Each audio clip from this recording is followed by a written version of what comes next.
अमित तिवारी और आप देख रहे हैं हिंदुस्तान टीवी। आज हमारी टीम उपस्थित है सिवान जिले के जीरादेई प्रखंड के बिलासपुर गांव में और हमारे साथ उपस्थित हैं राजद नेता अजय भास्कर चौहान। और आइए इनसे जानते हैं कि अभी जो चुनाव होने वाला है, विधानसभा का चुनाव होने वाला है, इसमें इनकी क्या रणनीति है और किन किन मुद्दाओं को लेकर के ये जनता के बीच में जाएंगे। सबसे पहले आपको मेरे तरफ से प्रणाम। राष्ट्रीय जनता दल की सिपाही होने के नाते राष्ट्रीय जनता दल के तरफ से आपको प्रणाम, आपको सलाम। आपका सवाल है कि सामने चुनाव है, आप किस रणनीति के तहत विधानसभा में लोगों के बीच में जाएंगे। हम लोग का अपना व्यक्तिगत कोई रणनीति नहीं है। मेरे पार्टी का यह रणनीति है कि सरकार जिस मुद्दाओं पे सत्ता में है, सरकार को जिन मुद्दाओं पे आम जनमानस ने जो ताकत दिया है, जो जनमानस का मौलिक अधिकार है, जो जनता और क्षेत्र के लिए जो करना चाहिए, तो सरकार उस नीति पे पूरी तरीका से फेल्योर है, विफल है। और उसी विफलता को लेकर के हम जनमानस के बीच में जाएंगे कि आप लोगों ने जो ताकत दिया था इस प्रदेश की सरकार को, वह सरकार तमाम मुद्दाओं पे फेलियर है। उसी चीज को लेकर हम जनता में जाएंगे। जब बात हम करते हैं राजनीति की, बिहार की राजनीति की, तो खासकर दो ही चेहरा सामने आता है, एक लालू प्रसाद यादव और एक नीतीश कुमार। तो बिहार में नीतीश कुमार को ही 15 साल दे दिया, पूरा होने वाला है, और लालू प्रसाद यादव को ही 15 साल दे दिया, वो भी इनका रिकॉर्ड लोगों ने देख लिया है। जब बात हम करते हैं लालू यादव के राज्य की वापस आने की, तो फिर वही चेहरा लोगों के सामने आ जाता है कि उस समय जंगल राज था और बहुत तरह की दिक्कतें थी। हालांकि वो दिक्कतें अभी थोड़ी बहुत कम हुई है, लेकिन खत्म नहीं हुई है। इस पे आपका क्या कहना है? देखिए, कौन लोग बोलते हैं जंगल राज? लालू यादव ने क्या दिया?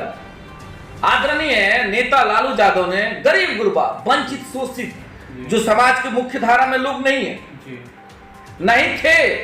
हालात को देख लीजिए, हम लोग उस समय बहुत बचपन में थे। हमको लगता है कि आज 15-30 साल का सफर बीत गया। 15 साल हुआ, 15 साल गया। 30 साल के सफर में लालू जी ने क्या किया? उस समय लालू जी ने गरीबों को आवाज दिया।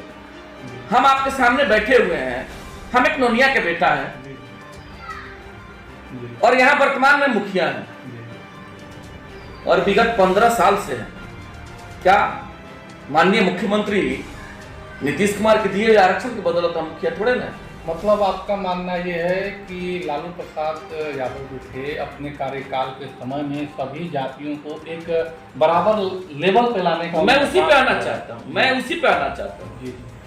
आदरणीय नेता लालू जी ने उन वंचित, शोषित, जो लोग मुख्य धारा में नहीं थे, गरीब गुरबा, दबे कुचले लोग, आप देखिएगा, बहुत ऐसा नाम है, आप कहे होते तो हम लिख, बहुत ऐसा नाम है, साधारण सा व्यक्ति जो किसान है, जो गृहस्थ है, जो मजदूर है, एक भंगी का लड़का, एक नुनिया का बेटा है, तेली, धमोली, कोयरी, कहां, चमार, बीन, मलाह, तुषार, तमाम ये जाति के लोग जो मुख्य धारा में नहीं थे, उन लोगों को उन्होंने क्या किया? उन लोगों को समाज के मुख्य धारा में लाने का प्रयास किया, और उस प्रयास के बदौलत तमाम सांसद, एमएलए, मंत्री, सेंट्रल से लेकर कर स्टेट में उन्होंने प्लेटफॉर्म दिया, जगह दिया। क्यों भाई? तो जितना वोट समाज के मुख्य धारा के लोगों के पास, जिस वोट का जो पावर है, वही वोट का पावर जो मुख्य धारा में लोग हैं, जो मुख्य धारा में नहीं है, उन लोगों का भी वही पावर है। तो भाई, जब एक वोट का इंपोर्टेंस चाहे मुख्य धारा के लोगों उनका उतना ही है और जो मुख्य धारा में नहीं है उनका उतना ही है, तो फिर यह जो है सो गैप कहां से था? और वह लोग सत्ता में क्यों नहीं थे? और वैसे भी भारत के लोकतंत्र का मतलब ही है कि जिसकी जितनी संख्या है, भागीदारी उतनी होनी चाहिए। लोकतंत्र में तो यही कहता है, भारत के लोकतंत्र में ना, कि बहुमत जिसकी हो, सत्ता उसी की होगी। तो भाई, संख्या जिसका, उसका भागीदारी होना चाहिए ना, या नेचुरली है ऐसा। और आम आवाम इस चीज को समझ भी रही है, जान भी रही है। भाई, जिसकी संख्या भागीदारी नहीं दीजिएगा तो क्या यह न्याय होगा? समाज में समानता होगा? तो लालू जी ने क्या किया? सामाजिक न्याय की तो बात किया उन्होंने, और किया क्या? उन लोगों को मुख्य धारा में लाने का प्रयास किया और उन्होंने लाया भी। उसका नतीजा क्या हुआ?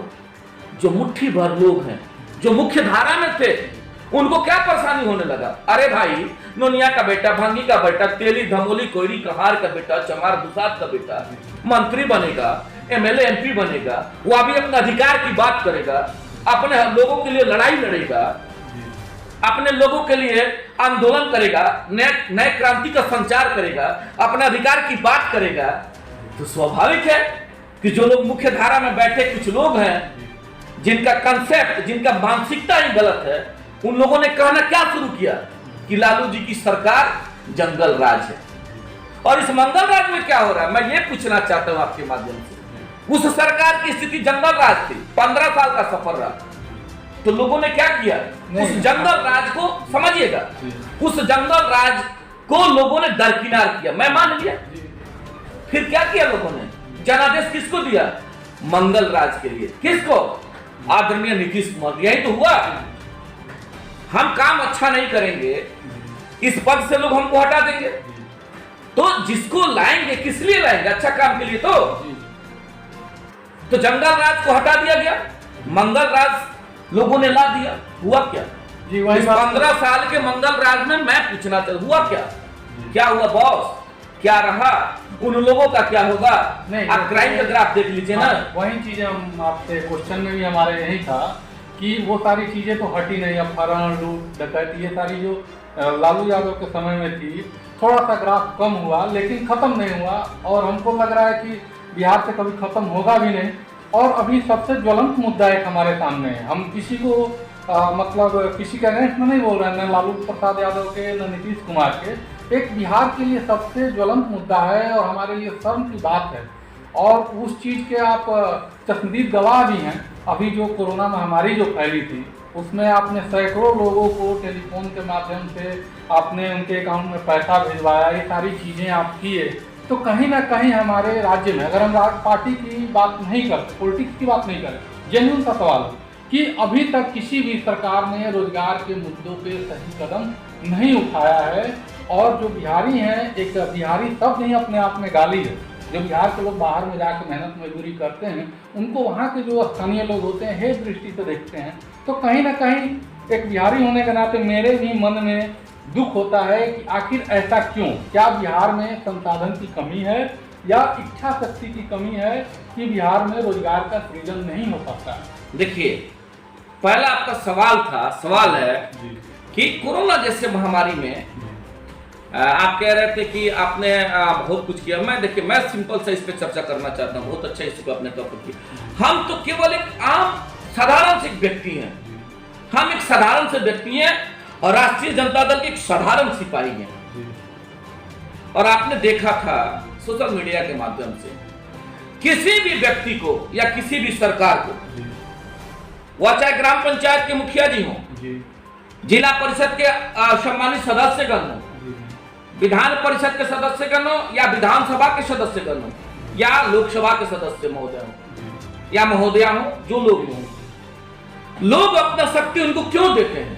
पहला सवाल इस पर बनता है कि जब मेरे सुख दुख की बारी कहीं आएगी, मेरे घर में, मेरे क्षेत्र में, या मेरे साथ कोई सुख का वैसा पल आता है, कोई शादी विवाह होता है, कोई वैसा उत्साह का पल जब आता है, तो आदमी याद करता है कि इस उत्साह के पल में हमारे रिप्रेजेंटेटिव शरीक हो, तो आदमी को गौरव फील होता है। सेकेंडरी उसका दूसरा रूप जान लीजिए। और जब दुख का घड़ी आता है तो लोग किसको याद करते हैं? किसी न किसी रिश्तेदार, दोस्त, अपने नेता, अपने प्रतिनिधि को लोग याद करते हैं कि इस दुख के घड़ी में मेरा नेता, मेरा रिश्तेदार, मेरा भाई, मेरा सांसद, मेरा विधायक और मेरा मुखिया आएगा और इस दुख की घड़ी में एक कदम चल करके उस दुख को हल्का करने का कार्य करेगा। यही तो रूप है। साथ ही साथ हमारे क्षेत्र में कोई मूलभूत जो जरूरत है, जो डेवलपमेंट का मामला है, या कोई थाना पुलिस का मामला हो गया, कोई ब्लॉक का मामला आ गया, किसी का तबीयत खराब हो गया, इन्हीं सब चीजों में प्रतिनिधियों की भागीदारी होती है। यही तो सत्य है। या लागू सबके लिए है, वह मुखिया हो या मुख्यमंत्री हो, यही तो है। आप पहले इस चीज को कह रहे हैं ना कि यही मामला है। अब आपके माध्यम से पूछना चाहते हैं, कोरोना जैसा महामारी जो पूरे विश्व में सबको एक जो है सो चारों तरफ से घेर कर रखा था, सब लोग त्राहिमाम परेशान थे। पहला सवाल वहां आ जाता है, आप देखें ना सोशल मीडिया के माध्यम से कार्यकर्ता सिपाही है और तमाम, हमने ये नहीं कहा, मैं ये कह नहीं रहा कि कोरोना के समय में, कोरोना काल में हमने सारे दुखों का समाधान कर दिया, हमने सारे लोगों का समस्या का निदान कर दिया। मैं तो ये कह रहा हूं, एक कहावत है कि जब कहीं आग लगी थी तो लोग पानी फेंकने का कार्य कर रहे थे, बुझाने का कार्य कर रहे थे। एक कोयल अपने चोंच से पानी लेकर के आती है और उस आग में डालती है। किसी ने पूछा कि कोयल के चोंच के पानी से क्या आग बुझेगा? तो उसका जवाब था आग तो नहीं बुझेगा, लेकिन जब लिखा जाएगा आग बुझाने वालों में, तो अगर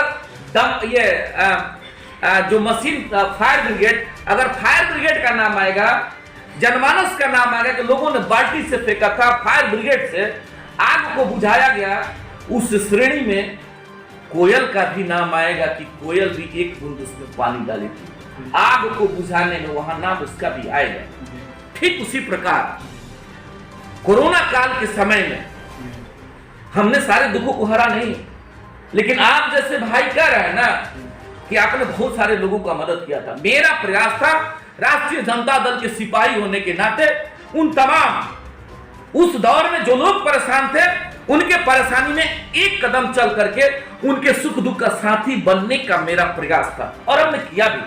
जितना मेरा शक्ति था, जो मेरे पास विवेक था, एक साधारण से एक मुखिया समझ लीजिए और राष्ट्रीय जनता दल के साधारण सिपाही होने के नाते वहां न पक्ष का मामला था न विपक्ष का मामला था कि तमाम बिहार के लोग जो हमारे भाई हैं, गरीब गुरबा मजदूर किसान सब लोग हैं, वह बड़ा हो छोटा हो, अगड़ा हो पिछड़ा हो, हिंदू हो मुसलमान हो, तमाम बिहार के लोगों के लिए हमने एक कदम चल करके कोरोना काल के दौर में अपने शक्ति के अनुसार दिन और रात एक करके, ये मैं दावा के साथ कह सकता हूं कि जितना दिन लॉकडाउन का पीरियड रहा, मैं स्वयं अपने विवेक से जितना मेरे पास शक्ति था, उस दुख की घड़ी में एक कदम चल करके उसको बांटने का हमने प्रयास किया था।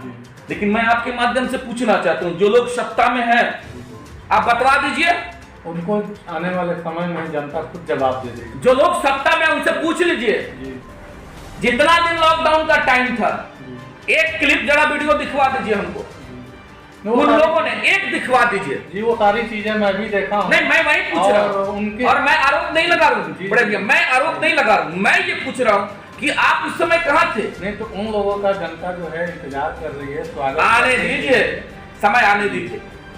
मेरा सवाल किसी पर नहीं है, मेरा सवाल यह है कि अगर मेरे जैसे साधारण सा व्यक्ति जो विपक्ष में भी बैठा हुआ है, अगर हम एक कदम चलने का प्रयास किए थे और हमने एक कदम चला, सत्ता में बैठे हुए लोग जिसके पास शक्ति है, जिसके पास ताकत है, अगर वह व्यक्ति निकला होता तो 10 कदम चला होता, तो हमारे 10 भाइयों का मदद हुआ रहता, हमारे 10 साथियों का मदद हुआ रहता। ये मेरा कहना है। आप उस समय कहां थे?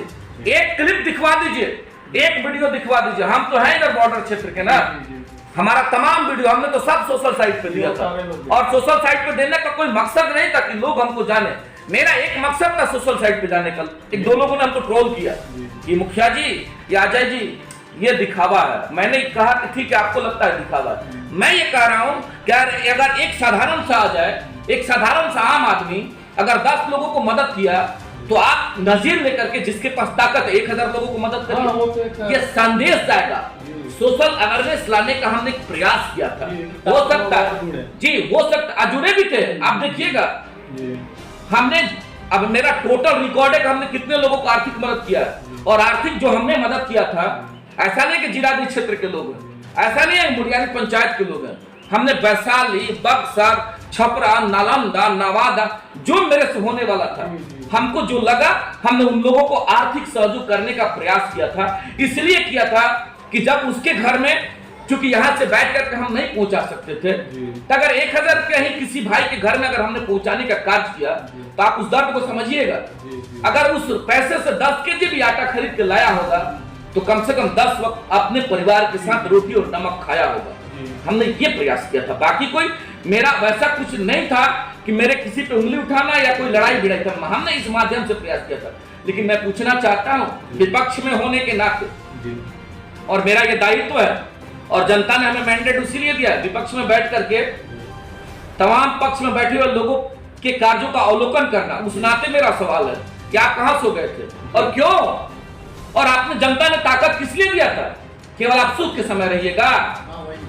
आप जब दुख की घड़ी है तब कहां थे, क्यों सो गए थे, हालात क्या थी और कैसे थे, और क्यों आपने नहीं आया? अगर नहीं आया तो ये सारे तमाम लोग इस चीज को देख रहे हैं और आपके माध्यम से, आपके इस चैनल के माध्यम से भी लोग देख रहे हैं। और मैं अपील भी करना चाहता हूं आपके माध्यम से उन लोगों से, तमाम आप सवाल पूछिएगा।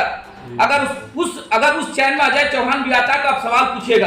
अगर हम काम नहीं किए तो लोग सवाल पूछेंगे और हमारे कान पकड़कर नीचे उतारेंगे। अगर उस जगह पे कोई भी मेरा भाई ही क्यों नहीं हो, वह चाहे सत्ता का हो या सत्ता में या विपक्ष का हो, अगर जो व्यक्ति काम नहीं करेगा, मैं जनमानस से अपील करना चाहता हूं, सीधा सीधा हाथ जोड़ कर अपील करना चाहता हूं, आप सवाल पूछिए और सवाल पूछने के बाद उनसे जवाब मांगिए। और जवाब नहीं देते हैं तो आने वाले समय में अपने ताकत के बदौलत, अपने एक वोट के बदौलत उसको सबक सिखाने का कार्य करिए। मेरा ये सवाल, मेरा ये कहना है, जनमानस से मेरा यही अपील। जनता तो उनका आने वाले समय में जवाब, बिल्कुल बिल्कुल, क्योंकि जनता जो है सर्वोपरि है लोकतंत्र में और जनता उनका जवाब देगी। तमाम ये सब मुद्दा है, बहुत सारा मुद्दा है, आइए हम तो चर्चा करना चाहते हैं, क्यों नहीं? चल रहा है ना रिकॉर्डिंग, ठीक है। एक सवाल जो था हमारा रोजगार को लेकर के, तो क्या लगता है आपको कैसे रोजगार का सृजन होगा बिहार? अब आ गए आप रोजगार को लेकर के, तमाम हमारे नेता, आदरणीय नेता तेजस्वी यादव जी रोज चिल्ला रहा है। जी जी 15 साल का सफर आपको मिले। जी जब बात आती है मुद्दाओं की, जब बात आती है लोगों के मौलिक अधिकार की, जब बात आती है बिहार के आवाम की, अपना अधिकार की बात करिएगा, सत्ता में बैठे होने के नाते सरकार के मौलिक नैतिक जिम्मेवारी की बात करिएगा, लोगों के रोजगार की बात करिएगा, शिक्षा और चिकित्सा की बात करिएगा, विधि और व्यवस्था की बात करिएगा, तो वह लोग जंगल राज की बात करेंगे, वह लोग जंगल राज की बात करेंगे। अब की राजनीति में ऐसा नहीं होने वाला है, क्योंकि इस साल जो चुनाव होगा उसमें युवा जो वोटर है उनकी संख्या बहुत ज्यादा है और युवा भी अब समझ चुकी है कि हमको क्या करना है। एक सवाल का भी, पहले एक सवाल पे हम लोग पूरा कर लें कि रोजगार पे हम लोग उसी पे चर्चा कर रहे हैं। तो जैसे हमारे नेता और हम लोग रोजगार की बात करते हैं, तमाम बिहार के आवाम और नौजवान रोजगार की बात करते हैं, ये लोग ध्यान डाइवर्ट करने लगता है। अब एक नजीर बता देना चाहते हैं, 15 साल के सफर में आपने लोगों को राशन मुहैया नहीं करवाया था। जब तमाम लोग, हमारे भाई लोग घर में आए, लॉकडाउन लगा, व्यवस्था बंद हुआ, सरकार ने राशन मुहैया करवाया। आप ही की सरकार, देश की सरकार, कि भाई राशन दिया जाएगा मुफ्त में 5 केजी और 5 केजी उजुन का यूनिट है। अब लोग खोजने लगे थे भैया मेरा क्या होगा, और हम लोग धारणा पे बैठे थे इन लोगों का क्या होगा। 50% 60% लोगों के पास राशन कार्ड और 40% लोगों के पास राशन कार्ड नहीं था। सरकार ने क्या किया, आनंद फानंद में जीविका दीदी समूह जिसको भी देते हुए आनंद फानंद में राशन कार्ड बनवाया गया। उसमें चर्चाया आ रहा था कि 3 महीना, 6 महीना, 2 महीना, जितने महीना का बना हम नहीं जानते हैं, हम नहीं जानते और चर्चा भी नहीं करना चाहते कितने महीना के लिए बना है। लेकिन क्या हुआ, अभी जब आग लगी, नहीं अभी छोड़ दीजिए, जब आग लगी तब कुआं खोदिएगा। यानी कि जब लोग को जरूरत, तब लोग छटपटाने लगे, आप राशन कार्ड बनवाना शुरू किए। आप 15 साल में इस व्यवस्था को क्यों नहीं सुधार किए? अगर सुधार किए होते तो ये नौबत नहीं आती। ठीक वही हालात अभी खड़ा है रोजगार के मुद्दा पे। अभी चिट्ठी पे चिट्ठी आ रहा है कि रोजगार सृजन का व्यवस्था कराया जाए। माने अब लोग आ गए, अब रोजगार सृजन का व्यवस्था कराइएगा। कौन सा व्यवस्था करवाइएगा बताइए, और कहाँ है आपका व्यवस्था? मैं उस व्यवस्था पे सवाल पूछना चाहता हूँ माननीय मुख्यमंत्री नीतीश कुमार जी से। मैं ये पूछना चाहता हूँ कि आखिर देश के, बिहार के आवाम और बिहार के नौजवान, बिहार के मजदूर और बिहार के किसान का क्या होगा? कैसे उन लोगों का परवरिश होगा? उन लोगों का निवाला कैसे चलेगा? उनके बच्चों का क्या होगा? आपने रोजगार के लिए कोई समुचित व्यवस्था अभी तक नहीं किया है, और अब करिएगा भी क्या?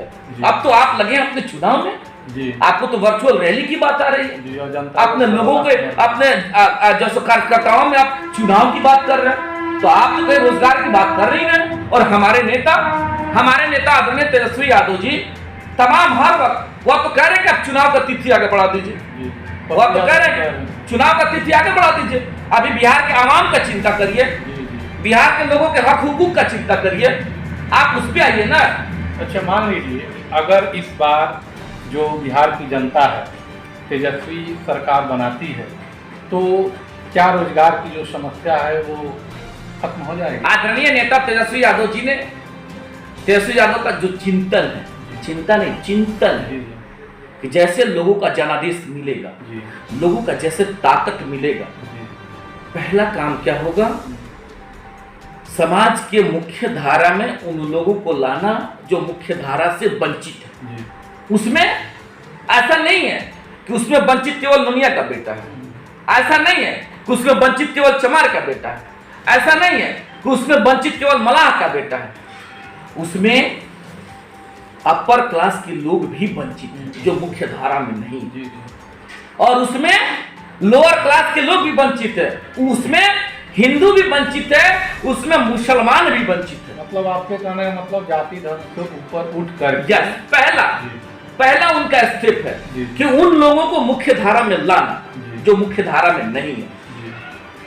अब इसका मकसद क्या है, यहाँ भी एक सवाल बनता है कि ठीक है आप ये काम करिएगा, लेकिन इसका क्या मकसद है? इसका एक मकसद है सीधा सीधा जो हम लोगों से चर्चा होती है माननीय नेता तेजस्वी यादव जी से, जैसे वह लोग समाज के मुख्य धारा में आएंगे तो समाज में समानता आएगा। और आप जानते हैं ना, किसी चीज में जैसे खेत में ही अगर बराबरी हो तो पानी चारों तरफ जाएगा और फसल भी बराबर लगेगा, फसल भी बराबर होगा। जैसे समाज में इक्वलिटी आएगी, समाज के मुख्य धारा में सभी लोग जुटेंगे, तो समाज में जब इक्वलिटी आएगी, समाज में समानता आएगी, तो आप एहसास करिएगा और देखिएगा ये जाति पाति का रंग समाप्त होने लगेगा, ये धर्म और मजहब का रंग समाप्त होने लगेगा, और सब लोग अपने अधिकार के लिए लड़ने लगेंगे, सब लोग अपने अधिकार के लिए सवाल पूछने लगेंगे। वह चाहे नेता हो, चाहे अभिनेता हो, चाहे मंत्री हो, चाहे सांसद हो, चाहे मुखिया हो और चाहे कलेक्टर हो, सबसे लोग सवाल पूछना शुरू करेंगे कि इसका क्या होगा, इसका नियम और कानून क्या है, और इस नियम और कानून को आपने फॉलो कितना किया। अपने अधिकार की बात करेंगे, अपने लोगों के हक हुकूक की बात करेंगे, विधि और व्यवस्था पर चर्चा करेंगे, यही उसका इंपैक्ट होगा। दूसरा पॉइंट आ जाते हैं, पहला तो ये हो गया, दूसरा आदरणीय नेता तेजस्वी यादव जी का क्या सोच है। इसके साथ हम पहला काम एजुकेशन पे है उनका कि शिक्षा के स्तर को हमें ऊपर ले जाना है, बढ़ाना है। दूसरा काम कि विधि व्यवस्था को, लॉ एंड ऑर्डर को सामान्य रूप से बहाल करना है, भेदभाव समाप्त हो जाए। उसके बाद क्या होगा, वह एक नौजवान व्यक्ति है और एक नौजवान के दर्द को समझता है, इसलिए उनका यह परिकल्पना है, उनका यह सोच है कि हम जब सत्ता में आएंगे तमाम इन चीजों पे अध्ययन करके, तमाम इन चीजों पे कार्य करके उसको गति देने का कार्य करेंगे और एक नया बिहार बनाने का कार्य करेंगे, नौजवानों को रोजगार देने का कार्य करेंगे। यही उनका कंसेप्ट है और यही उनका सोच है, और इसी सोच के बदौलत, इसी चिंतन में वह लगे रहते हैं और इसी जो है सो रूप में वह कार्य भी कर रहे हैं। यही उनका अपना एक सोच है। जैसा कि आपने देखा, अभी हमने बात किया नेताजी से, और हम ऐसा आशा भी करते हैं कि अगर बिहार की जनता राष्ट्रीय जनता दल को एक बार मौका देती है तो जो भी दाग लगे हैं दामन पे, चाहे जंगल राज का हो या जो भी हो, वो सारा धुल जाएगा और एक नया बिहार का जो है निर्माण होगा। जी, कुछ कहना चाहेंगे? देखिए, फिर पुनः एक और चीज कहना चाहते हैं, तमाम वह लोग आखिर जंगल राज का परिकल्पना क्यों करते हैं? हम अपने अधिकार की बात करेंगे, आपको जंगल राज लगेगा? जी, हम अपने अधिकार की बात करेंगे। हुआ तो यही था ना, लालू जी ने जो जुबान दिया, ताकत दिया, हम लोग लड़ने लगे, हम लोग भिड़ने लगे, अपने अधिकार की बात करने लगे, अपने हक हुकूक की बात करने लगे। आप जंगल राज कहते हैं, कौन लोग कहते थे? मुट्ठी भर लोग कहते थे, वो सत्ता के गलियारों में बैठे हुए लोग हैं। नहीं तो वो तो जब समानता आ जाएगी तो भी नहीं कहेंगे, नहीं कहेंगे। दूसरा चीज ये जो लगा हुआ है, आप मौका तो दीजिए। वही हम आप एक 5 साल का कार्य, आपने 15 साल नीतीश कुमार जी को दिया, 5 साल दीजिए तो उस नौजवान को दीजिए तो देखिए तो क्या व्यवस्था में परिवर्तन हो रहा है। आप देख लीजिए ना, आप आ जाइए और चीजों पे, आप डेवलपमेंट पे चर्चा कर लीजिए, आप बता दीजिए हम देशरत्न डॉक्टर राजेंद्र प्रसाद की धरती से हैं, आप बता दीजिए यहाँ के माननीय पूर्व सांसद ने देशरत्न डॉक्टर राजेंद्र प्रसाद की धरती को गोद लिया था, क्या हुआ? आज भी हालात वही है। जो विश्व में एक नया कीर्तिमान जिन्होंने स्थापित किया, कौन? देश रत्न डॉक्टर राजेंद्र प्रसाद ने। और यहाँ के प्रतिनिधि लोग क्या करते हैं कि आज भी वह गांव खस्ता हालत से गुजर रहा है, वहाँ सुरक्षित नाला नहीं है, जहाँ रोड नहीं है, जहाँ सिस्टम नहीं है। आप बात किस चीज की कर रहे हैं? आपने इसको प्रदर्शित करने का कार्य किया, देश रत्न डॉक्टर राजेंद्र प्रसाद को भर्ती के। आप किन मुद्दा पे आइएगा? आपका विधि व्यवस्था का वही हालत है, आपके डेवलपमेंट का वही हालत है।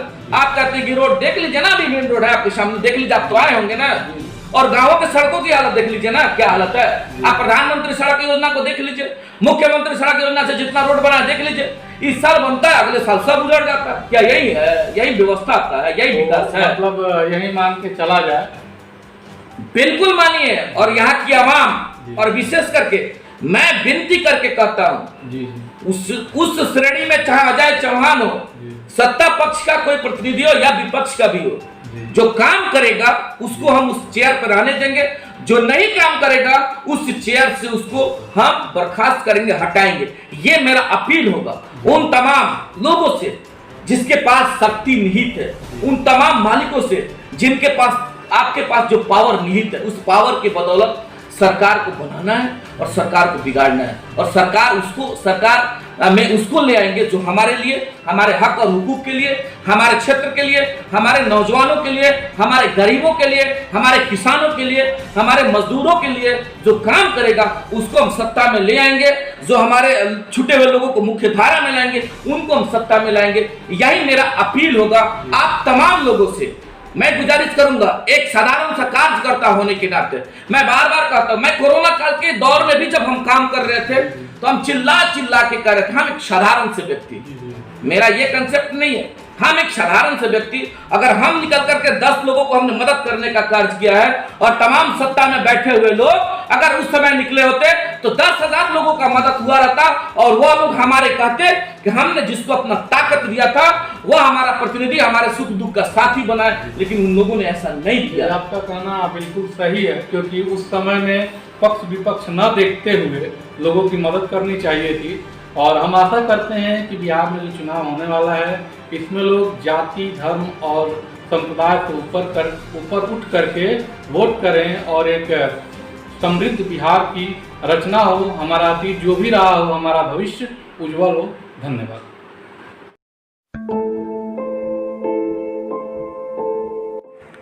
अगर आप क्वालिटी एजुकेशन प्राप्त करना चाहते हैं, वो भी अपने सिवान शहर में, तो आज ही ज्वाइन करें अंशुमान फिजिक्स क्लासेस 11th और 12th के स्टूडेंट्स के लिए। स्थान है जेपी चौक, सिवान। जीरादेई प्रखंड का सीबीएसई बोर्ड से मान्यता प्राप्त एकमात्र स्कूल परमानंद पब्लिक स्कूल में आज ही एडमिशन करवाएं और बच्चों का भविष्य उज्जवल बनाएं। अगर आपको हमारा वीडियो पसंद आता है तो नीचे दिए गए लाल बटन को दबाकर चैनल को सब्सक्राइब करें और बेल आइकन को जरूर दबाएं। धन्यवाद।